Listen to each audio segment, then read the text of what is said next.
The sound of her barefoot steps on frozen mud was swallowed by the wind, but the growls behind her were not. Those rolled through the trees like thunder trapped in a cage, and from that moment on, the night itself seemed to breathe fear. Her name was Lila. At least, that was the name her mother whispered into her hair when the world was still small, and the river felt like a friend. She was 16, thin as a sapling, with wrists scarred by rope and a back that had learned the shape of pain long before it learned the shape of rest. The plantation called her girl, never her name. To them she was hands, breath, labor, silence. But on that night, in the year 1826, in a stretch of swamp and forest that no map cared to label, she became something else entirely. It began with a small act that should have gone unnoticed. A loaf of cornbread slipped into a cracked tin cup of water. A slow, careful walk to the edge of the slave cabins where an old man lay fevered and shaking, too weak to lift his own head. Lila knelt beside him, breaking the bread with fingers that had been split and healed too many times, dipping it gently and pressing it to his lips. Just that. Kindness. Nothing more. But the overseer saw. He stood in the shadow of the cotton shed, chewing on a blade of grass, eyes thin as wire. Thieves, he muttered, though he knew the cornmeal was scraps, that the water was drawn from the same bitter well they all drank from. He didn't move right away. He didn't shout. He just watched. People like him seemed to enjoy letting the moment grow heavy, like a storm cloud hanging low before breaking. By morning, the decision had already been made. They dragged her from the cabin before the sun cleared the tree-line. Bare feet hit the hard earth. Splinters of frost bit into her skin. Her hands were tied behind her back, so tight the rope burned as if it had teeth. No one spoke. The field went quiet in that dangerous way, the way that meant everyone was listening without moving. They marched her past rows of cotton that hissed in the early breeze. Past the house with the white porch where laughter sometimes drifted out, warm and careless. Behind the stables was the clearing. Everyone on the plantation knew the clearing. They didn't have to tell her where they were going. Her chest felt like it was packed with wet soil. 3 dogs waited there. Big. Low to the ground. Shoulders knotted with muscle. Chains clinking softly as they pulled forward, noses lifting, tasting the air. Their eyes shone with a kind of trained hunger. Not wild. Not confused. This was familiar to them. This was work. The owner didn't come close. He stood far back, arms folded, as if he didn't want the dirt of it on his clothes. The overseer leaned down, his face so close she could smell the tobacco and sour sweat. "You run," he said softly. "If the woods want you, they can try to keep you." The rope fell away from her wrists. For a half second, she stood still. That half second felt like a lifetime. Then she ran. Branches slapped her face. Thorns grabbed her dress and tore at the thin cloth. The ground dipped and rose without warning. Roots like snakes waded under leaves to twist her ankles. Her lungs burned sharp and bright, like fire had found a home inside her chest. Behind her, she heard the shout. Now. Chains dropped. A deep, terrible barking exploded through the trees. The sound wasn't just loud. It was alive. It seemed to chase her through the air, wrapping around her ears, crawling down her spine. She didn't look back. She didn't dare. The forest thickened, swallowing light. Pine and rot and old water filled her nose. Mosquitoes whined at her ears like tiny devils. Every step was a prayer her mouth couldn't form. She thought of her mother's hands braiding her hair, of the cracked mirror in the corner of the cabin, of the old man's lips trembling as he swallowed softened bread. She thought, I did not steal. The barking grew closer. The dogs moved faster than fear itself. They knew her scent now. They knew the salt of her skin, the metal of her blood. They crashed through brush, snapping twigs like bones. An hour passed, then 2. Or maybe it was only moments. Time bent and twisted in the woods. The sun slipped higher, painting broken gold through the leaves. Her legs turned heavy. Her breath turned ragged. Her heart slammed, so hard she thought it might split her ribs. She reached the swamp. The ground softened under her feet. Each step sank, pulling at her like the earth itself wanted to swallow her whole. The air grew thick and wet. Dragonflies flickered like blue sparks. The smell of decay rose from black water. She waded in without thinking, cold mud climbing her legs, freezing her skin, slowing her stride. The barking changed. It didn't stop, but it shifted. Confusion, maybe. Or anger. The scent wasn't clean anymore. Water blurred it. Mud twisted it. But the dogs were trained for this. They plunged after her, splashing and snarling, their bodies cutting through the swamp like knives. Lila stumbled forward, fighting suction at every step. Her hands clawed at reeds and broken branches. She slipped beneath the surface once, water rushing into her mouth and nose, dark and choking, and when she came back up, gasping, she tasted blood and mud and fear. The sun began to tilt. The air cooled. The shadows stretched longer. 7 hours. She didn't know the number then. She only knew that her body felt like it was tearing itself apart from the inside. Her legs stopped listening. Her feet bled.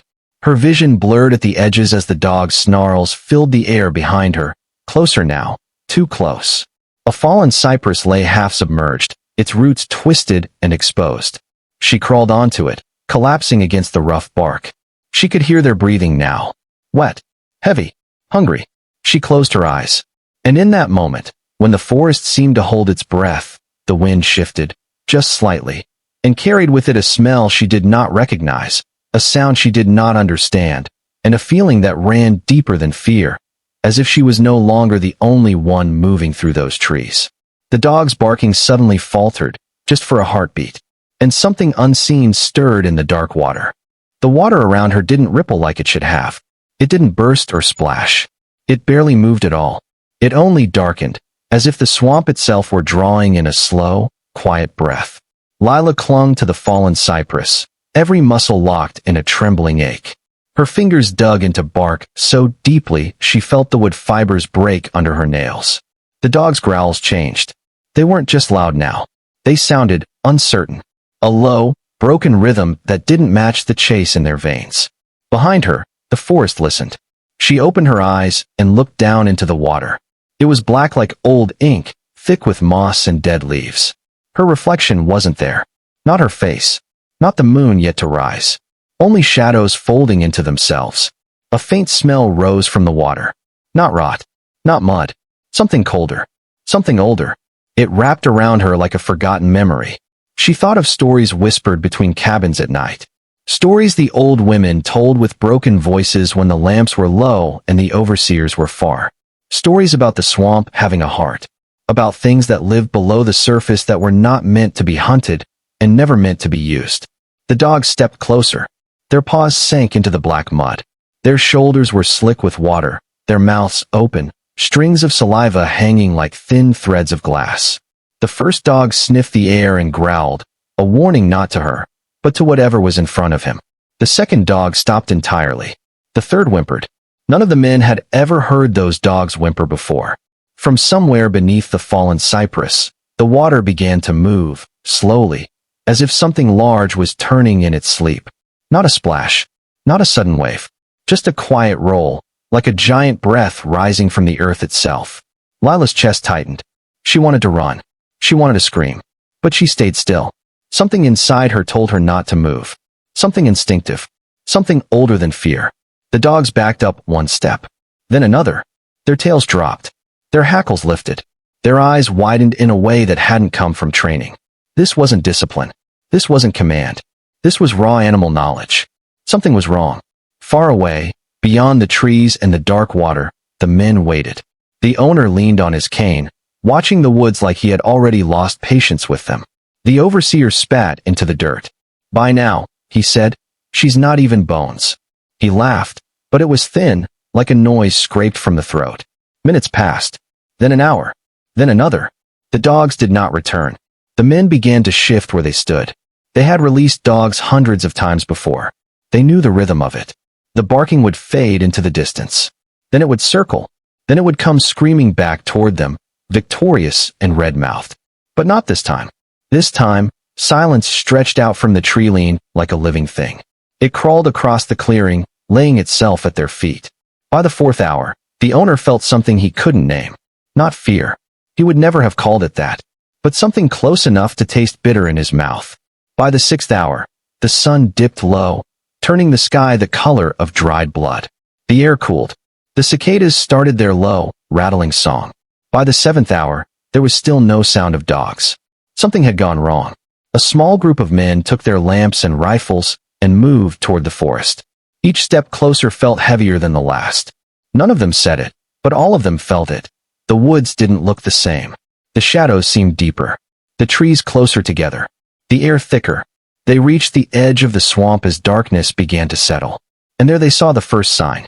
Tracks, coming back. Not the girls. The dogs. Paw prints, deep in the mud, turned around. No sign of struggle. No sign of dragging. No blood. Just retreat. This don't make sense, one man whispered, and he hated himself for whispering. They pushed further in. They found a place where the water had been disturbed, but not violently. The surface was smooth again, like glass laid back over a secret. They saw broken reeds, bent branches, the fallen cypress. But there was no girl, no dogs, only the swamp, dark and silent, like it was keeping a promise. Back at the plantation, the hours dragged like chains. The dogs never returned that night, or the next morning. The owner's temper rotted.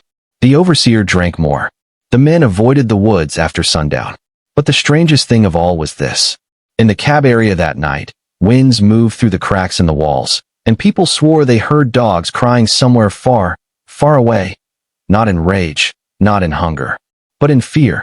And in the black heart of the swamp, something stirred beside the submerged roots of the fallen tree, something that had not finished its work. And somewhere in that dark, breathless wilderness, Lila was still alive. But she was no longer simply running. She was waiting. The night the storm came, the sky did not roar. It whispered. The clouds moved in slow, heavy layers, pressing down on the swamp as if the air itself was being buried alive. No thunder. No lightning. Just a dark ceiling sealing the world into silence. Somewhere beyond the reach of lanterns and guns, Lila stood knee-deep in cold black water, her back pressed against the massive roots of the fallen cypress. Her breath rose in faint, silver clouds. Her hair clung to her face, tangled with bits of moss and swamp grass. She hadn't slept. She hadn't cried. Something inside her had gone very quiet, as if her soul was holding its own breath. Across the water, something moved. Not like an animal. Not like a man.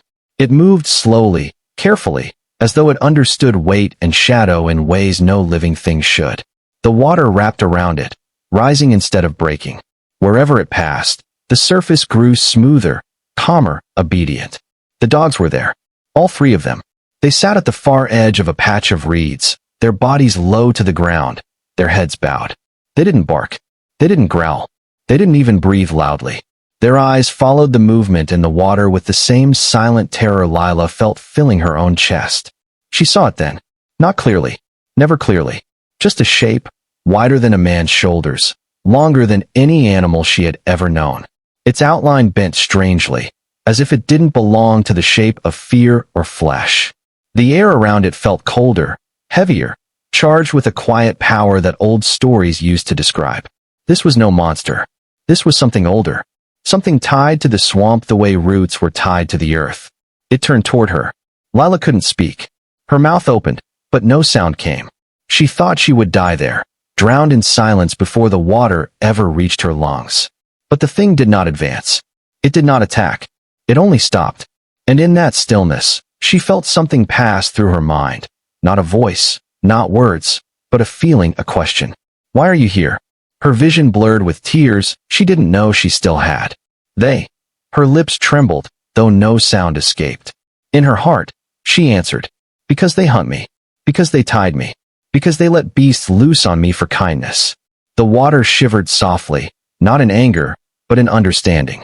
From behind the shape, the dogs whimpered. One tried to rise and immediately sank back down, as if invisible hands held it in place. And then, the thing did what no one could explain for 100 years afterward.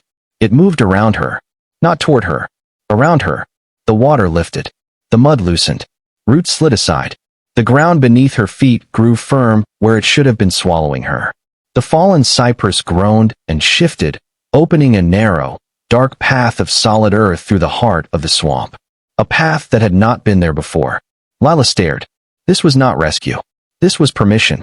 Behind her, she felt a presence. Not chasing, not hunting, not cruel. Something like a shadow that chose to stand beside her instead of swallowing her. Across the water, the dogs were suddenly free. They stood. They turned. They ran. Not toward her. Away. They tore through the brush in a blind terror, howling as if fire licked at their heels. They did not stop until they were far from the swamp, far from the trees, far from whatever they had seen. Two would later be found shaking and broken near the edge of the fields. The third was never seen again. But Lila did not follow. She stepped onto the path. The earth felt warm beneath her swollen feet. Solid. Real. With each step, the air grew quieter, the shadows thicker, as if the world beyond the swamp was becoming something distant, something smaller. She didn't know where the path led. She only knew she was not being chased anymore. She glanced back once. Behind her, the water had already closed. The shape had already faded. The fallen cypress lay still as if it had never moved. The swamp returned to its sleep. But inside her chest, something had changed. She was not just a girl running anymore. She was a secret the world had failed to kill. Years passed. Men who had once laughed stopped looking toward the woods. Children were warned to stay away from the swamp after sunset. The story spread in low voices, carried between broken fences and candle smoke. They said the dogs came back different. They said the girl vanished like mist. They said something walked the water on nights when the wind went still. They were right, and they were wrong. Lila was never seen on the plantation again. No chains ever touched her wrists. No whistle called her name. But sometimes, when the moon was thin and the fog rolled thick over the swamp, a soft set of footprints would appear along the water's edge, not human, not animal, but something in between, as if she had learned a new way to walk the world. And if you listen closely to the oldest whispers of the South, they will tell you this. The swamp didn't take her. It kept her. It protected her. It turned her pain into silence, and then into power. Because sometimes, the hunted do not die. Sometimes they disappear. Sometimes they become legend.